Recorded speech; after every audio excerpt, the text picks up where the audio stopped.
우리 같이 성경 봉독하도록 하겠습니다. 오늘 우리에게 주시는 하나님의 말씀은 고린도전서 15장 20절에서부터 24절까지 말씀입니다.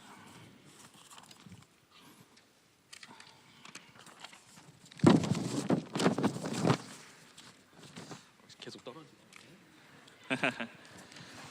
제가 첫 설교라서 긴장했나 봅니다. 같이 한번 교독하도록 하겠습니다. 제가 먼저 한 절 읽도록 하겠습니다. 그러나 이제 그리스도께서 죽은 자 가운데서 다시 살아나사 잠자는 자들의 첫 열매가 되셨도다.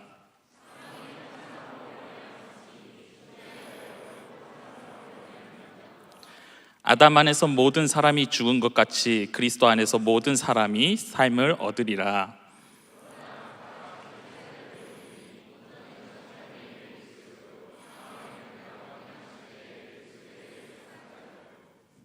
우리 다 같이 읽도록 하겠습니다.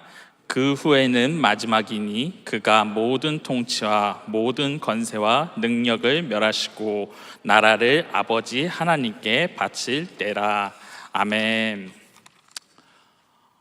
미국 명문대학교 예일대학교를 졸업하고 미국 시카고 트리븐 일간지라고 하는 그 일간지에서 굉장히 유명하고 저명한 기자로 활동했던 한 남성이 있었습니다. 근데 이 남성이 자신의 가족들과 그 식사를 하는 과정 속에서 자신의 어린 딸이 갑자기 밥을 먹다가 그만 목에 걸려버리게 된 겁니다. 그래서 이 아이가 캑캑거리면서 죽을 위기에 갑작스럽게 처해 있었는데 때마침 지나가던 크리스천 간호사의 도움으로 그 아이가 구사일생으로 살아나게 되었습니다. 근데 이 크리스천 간호사가 그 남성과 그 가족들을 도와주면서 그가 했던 말이 있었습니다. 그녀가 했던 말이 무엇이냐면 이것은 우연이 아니라 예수님의 뜻입니다. 그날 같이 식사하던 그 남성의 아내가 그 크리스천 간호사의 말을 듣고 그날부터 교회에 나가기 시작하는 겁니다.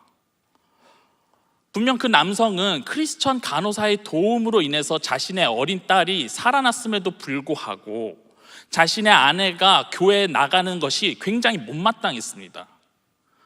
왜냐하면은 그 남성은 일평생 엘리트 명문 코스를 밟고 무신론자, 회의주의자의 삶을 살아왔기 때문입니다. 근데 이 아내가 교회를 나가면 나갈수록 이 아내의 신앙이 점점 깊어지니까 남편이 결국에는 만류하기 시작하는 거예요. 근데 아무리 남편이 그 아내를 교회 나가지 마라 만류해도 계속 나가고 신앙이 깊어지니까 이 남성이 그래 좋아, 그러면 예수가 정말 신적 존재가 아니라는 거, 신이 아닌 거짓된 존재라는 걸 내가 한번 증명해보겠다, 밝혀보겠다 해가지고 그가 이제 기자 출신이니까 고고학자, 심리학자, 또 의사들을 찾아가면서 예수가 거짓된 존재라는 것을 관련된 자료들을 다 모으고 그렇게 수집하는 겁니다. 근데 여러분 참 신기한 일이 무엇이냐면 그가 객관적으로 예수를 부정하기 위해서 모았던 그 자료들을 다 모아서 살펴보았는데 알고 보니까 예수가 정말 역사적 인물이고 또 예수가 죽음에서 부활했다라는 것이 사실이라는 것을 믿을 수밖에 없었다라는 거예요. 그러면서 여러분 그가 평생 무신론자 회의주의자로 살아가다가 결국에는 예수님을 영접하고 그의 일생과 일대기가 책과 영화로 만들어지게 됩니다. 우리 여러분도 혹시 아시는 분들도 계실 것 같은데요, 리 스트로베리라고 하는 사람의 그 예수는 역사다라고 하는 영화입니다. 지금은 기독교 복음주의자 변증가로 활동하고 있는데 제가 오늘 여러분들에게 이 말씀을 드리는 건 오늘 이 자리에서 여러분들에게 예수님이 부활하시고 역사적 사실이라는 것을 객관적 자료를 이렇게 대면서 논증하려고 하는 시간이 아닙니다.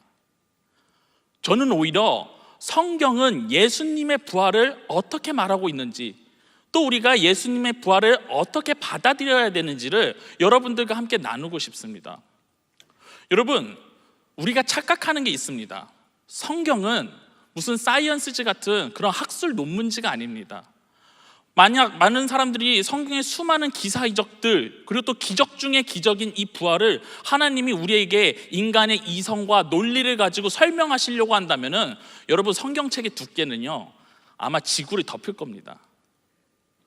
그런데 여러분, 하나님께서 이 성경을 통해서 분명히 우리에게 전하시고자 하는 분명한 메시지가 있다는 것입니다.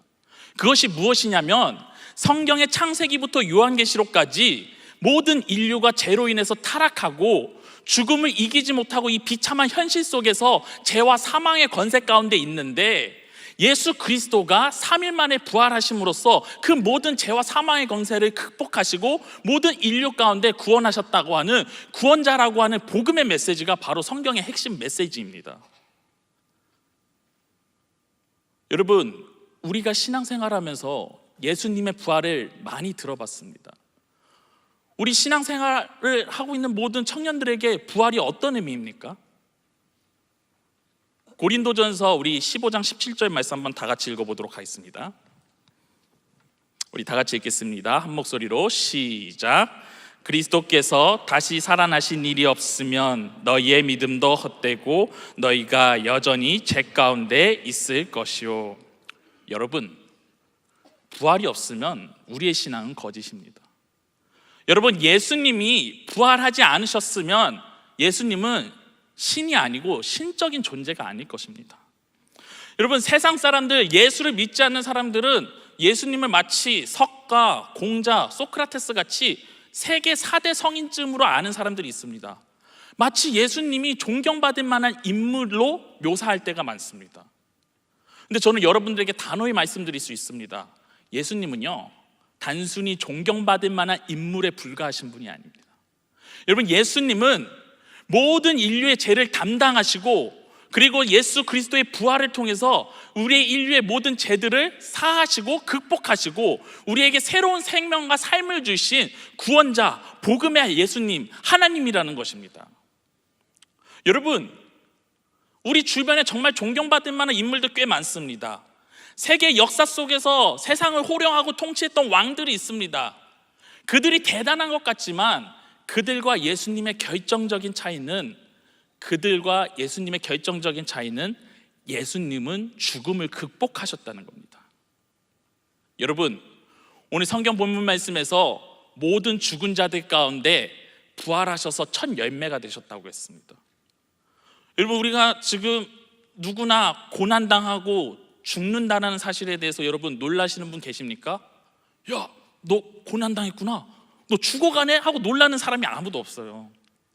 왜냐하면 우리가 살아가고 있는 이 세상 속에서 고난과 죽음은 너무나 자연스러운 자연의 이치 같아 보이기 때문에. 근데 여러분, 부활하신 분들 있습니까 지금? 부활은 믿을 수 없는 인간의 지식과 상식의 차원을 넘어서는 위대한 기적이기 때문에 여러분, 부활을 받아들이기가 힘든 거예요. 근데 오늘 그 엄청난 기적을 고린도전서에는 말씀하고 있는 겁니다. 예수 그리스도가 죽은 자 가운데서 부활하셨다라는 거. 여러분, 우리가 부활을 믿는 그리스도인의 삶이란 무엇입니까? 여러분, 세상의 권력가들, 세상에 대단한 위대한 인물들이 있지만 그들의 인생의 마지막 결론은 죄송한 얘기지만 죽음이라고 하는 존재의 부정입니다. 그렇지만 예수 그리스도의 부활을 믿는 우리 모든 청년들, 사랑의 교회 청년들은 언젠간 죽을 수 있습니다. 히브리서 말씀에도 사람이 한 번 죽는 것은 정한 것이라고 했지만 우리의 죽음은 끝이 아니라는 거예요. 우리가 예수 그리스도가 부활하신 것처럼 우리도 그 예수 그리스도를 믿는 사람들에게 우리의 육체가, 썩어진 육체가 다시 몸의 부활을 한다는 겁니다. 우리 청년들의 인생의 마지막 부분은 바로 예수 그리스도의 부활을 통한, 몸의 부활을 통한 새로운 삶의 나타남입니다. 긍정입니다. 여러분, 신앙생활을 오래 했지만 우리가 교회 밖에서 세상의 많은 가치관과 세계관, 또 그런 많은 지식들을 접하면서 우리가 신앙을 잃어버릴 때가 참 많습니다.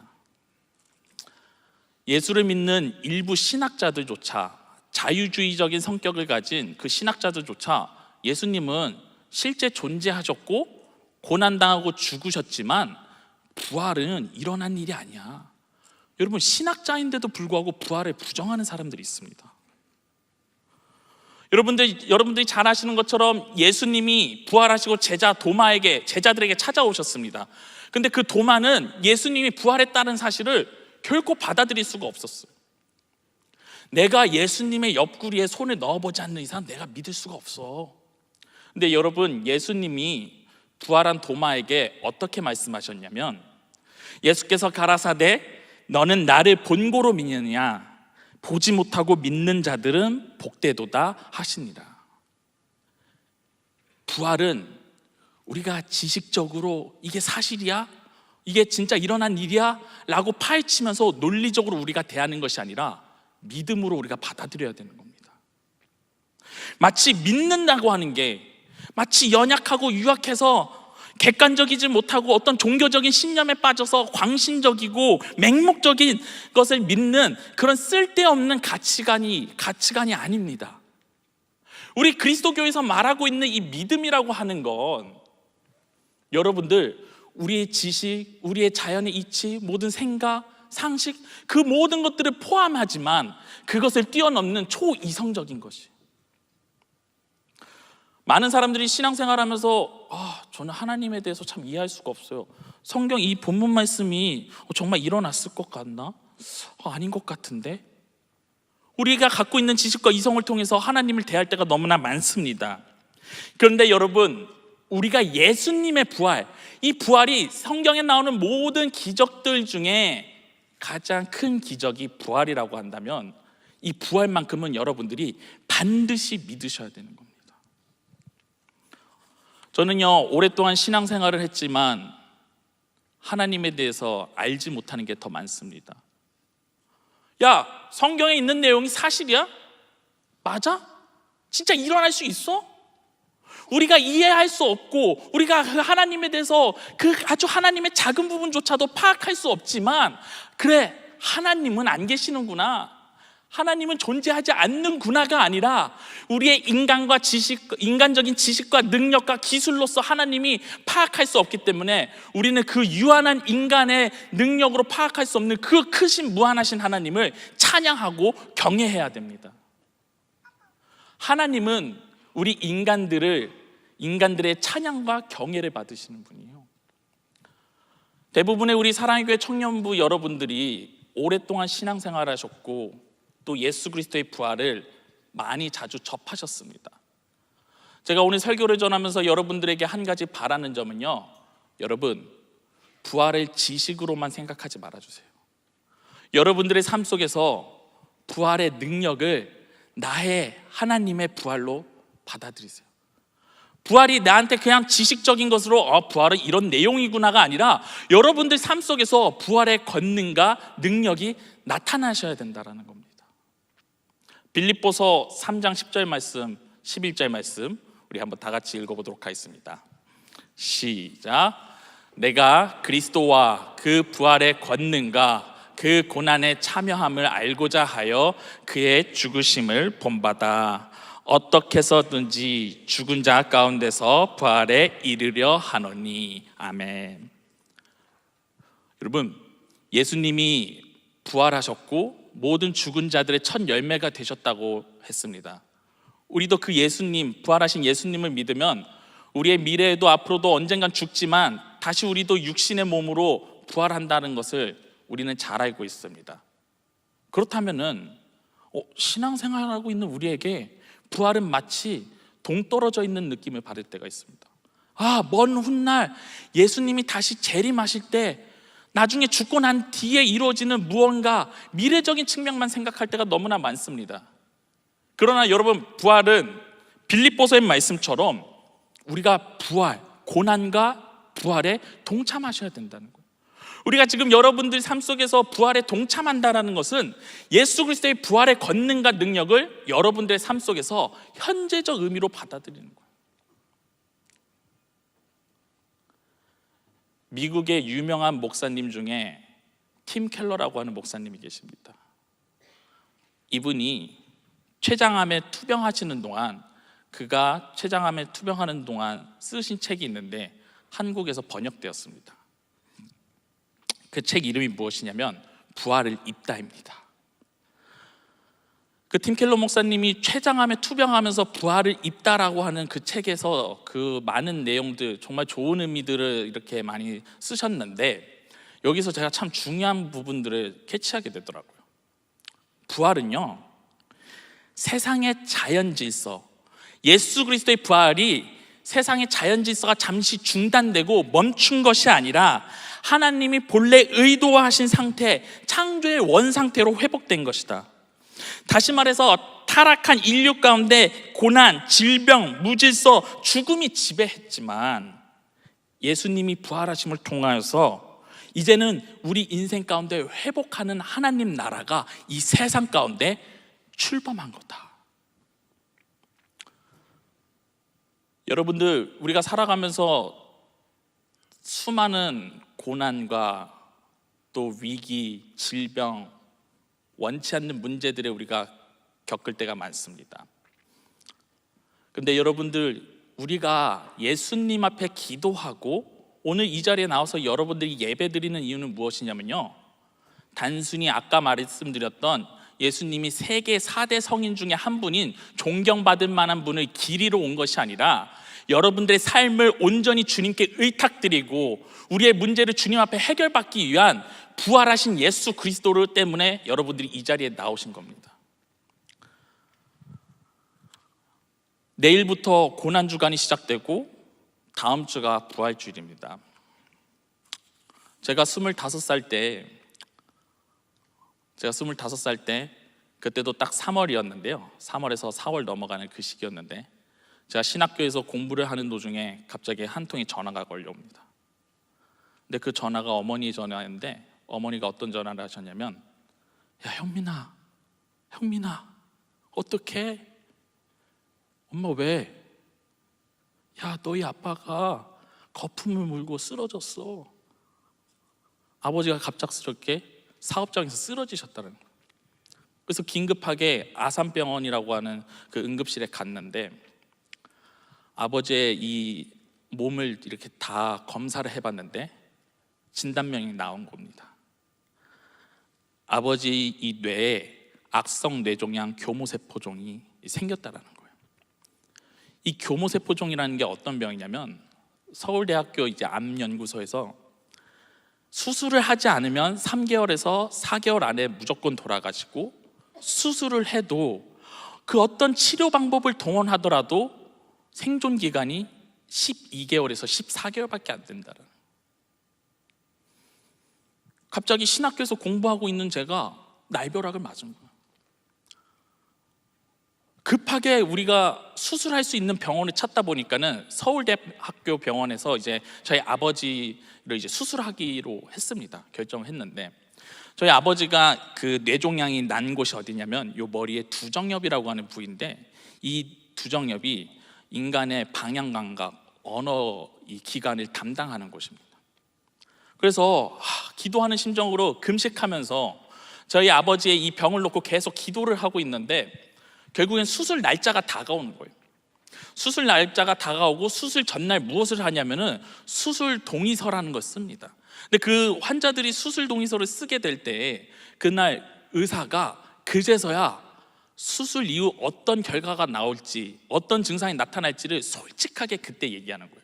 왜냐하면 미리 얘기하면 환자들이 혼란스러워하고 또 돌발 행동을 할까 봐. 근데 어머니가 수술 동의서에 수술 사인에 그를 사인하려고 할 때 어떤 이야기를 들으셨냐면 인간이 이 뇌를 열어가지고 수술을 하는 거기 때문에 저희 아버지 이름이 유원식인데요 유원식 씨는 수술하고 난 다음에 반드시 언어마비나 하반신마비가 둘 중 하나가 올 수밖에 없습니다. 그 얘기를 들으니까 어머니가 막 펑펑 울면서 사인을 안 하겠다고 그냥 주저앉아 버리시죠. 근데 수술은 해야 되니까 결국엔 저를 부르신 겁니다. 그랬더니 저희 그때 제가 다녔던 모교회 장로님들이 다 오시면서 저희 어머니는 전도사시고요 저희 아버지는 장로님이세요. 김전도사님, 아니 하반신 마비가 오든 언어 마비가 오든 간에 사람이 지금 수술 안 하면 3개월 안에 죽는다 그러잖아요. 빨리 수술 동의서에다가 사인하세요. 어머니가 결국에는 사인하지 못해서 제가 사인한 거예요. 그렇게 사인을 하고 다음 날 새벽에 아버지가 수술대에 들어가야 되는데 가만 생각해 보니까 서울대학병원에서는 간병인을 한 명밖에 못 있게 하는 거예요. 그래서 어머니가 밤새도록 간병을, 수술 들어가기 전까지 간병을 하셔야 되는데 제가 불가피하게 이제 병원을 떠나야 되는 거죠. 근데 수술을 하고 난 다음에 아버지가 언어마비나 하반신마비가 둘 중 하나가 올 텐데, 언어마비가 오면은 아버지랑 나랑 평생 대화할 수 있는 날이 이젠 없겠구나. 마지막 아버지 병실에 가서 아버지가 아무 말도 안 하시고 눈을 감고 계시더라고요. 제가 아버지한테, 아버님 50평생 가족들 위해서 고생 많이 하셨습니다. 아빠 죄송해요, 사랑해요, 감사해요 하고 아버지 이마에 입술을 맞추고 제가 집으로 갔습니다. 여러분, 죄송해요. 저 신학생이고 목회자의 길을 걸어가고 있었는데 너무 마음이 힘들어서 하나님 앞에 원망불평했어요. 정말 침대에서 이불을 물어뜯으면서, 하나님, 저희 아빠 장로님이고 엄마도 전도사고 저도 목회자의 길 걸어가고 있는 신학생인데, 아니 세상의 모든 사람들이 다 죄지었고 모든 인류가 다 죄인이라 그러는데 세상에 우리보다 더 악한 사람도 잘 살고 있는데 왜 우리 집한테 이런 시련과 고난을 주십니까? 제가 하나님 앞에 원망하고 눈물 흘리면서 그 침대를 이불로 물어뜯으면서 그렇게 자고, 다음날 수술실에서 금식하면서 대기했습니다. 그리고 아버지가 수술을 잘 마쳤고요, 그 아버지 회복실에 가가지고 이제 의사 선생님과 많은 간호사들이 아버지의 상태를 체크하는 거예요. 유한식 씨 몇 년도 몇 월 며칠이세요? 유한식 씨 몇 년도 몇 월 며칠이세요? 7. 아버지가 77 거리신 거예요. 숫자 7. 그러면서 의사 선생님이, 유한식 씨 언어마비가 오셨습니다. 유한식 씨 오른쪽 다리 한번 들어보세요. 유한식 씨 오른쪽 다리 한번 들어보세요. 아버지가 낑낑 하더니 다리를 들어. 근데 왼쪽 다리를 들어. 왼쪽 다리를 들라 그러면 오른쪽 다리 들어. 그러면서 유한식 씨는 이제 방향 감각을 잃었으니까 평생 보호자가 같이 붙어 다니셔야 됩니다. 가족들이 난리 났어요. 큰애 숙모도 울면서, 야 현민아 이제 어떡하냐. 정말 제가 원치 않는 그런 절망적인 현실 속에서 저조차도 이것을 어떻게 감당해야 될지 아무것도 몰랐어. 근데 제가 그때 마침 금식 기도하고 있었는데 큰애 숙모가 하는 말씀이, 야 이제 금식 그만해. 이제 아버지 저렇게 됐으니까 너가 금식 그만하고 너가 체력을 보충해가지고 아버지 이제 간병해야지. 제가 큰애 숙모한테 말했습니다.